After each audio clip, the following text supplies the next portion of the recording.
When President Joe Biden and former President Donald Trump meet on the debate stage on June 27, they will do so under a new set of rules designed to avoid the chaotic scenes and frequent interruptions that marked their debates during the last election.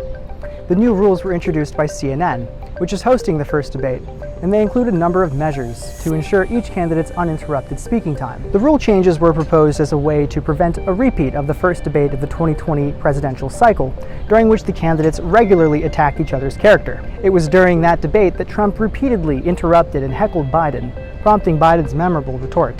The question is, the radical left. Will you shut up, man? Listen, who is on your list, Joe? Who's on your list? Right, gentlemen, I think this is so unprecedented. He's going to pack the court. The moderator often failed to get the discussion back on track.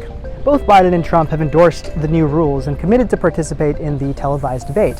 For the first time in recent history, the debate will feature 2 commercial breaks during the 90-minute broadcast, a departure from past events hosted by the Bipartisan Commission on Presidential Debates, which did not include corporate advertisements. However, campaign staff will not be allowed to interact with their respective candidates during these commercial breaks, so they can't get strategic advice or touch up their makeup and appearance during this time. Unlike in previous debates, there will be no opening statements this time. Instead, each candidate will deliver a 2-minute closing statement at the conclusion of the debate. CNN flipped a coin to determine podium placement and the order of closing statements, and the coin landed on Biden's pick, tails. Biden chose to stand at the right podium. Trump then opted to deliver the last closing statement, giving him the final word. The debate will begin with a question, with candidates each allotted 2 minutes to respond.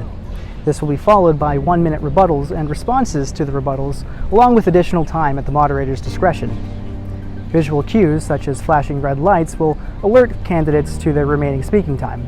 Another rule change is that microphones will be muted throughout the proceedings, except when it is the candidate's turn to speak. This was a measure aimed at curtailing interruptions that have marred previous debates. Each candidate will also be provided with a pen, notepad, and a bottle of water on stage. However, no props or written notes will be allowed. And perhaps the biggest change this debate, there will be no studio audience, once again, in an attempt to minimize disruptions during the debate.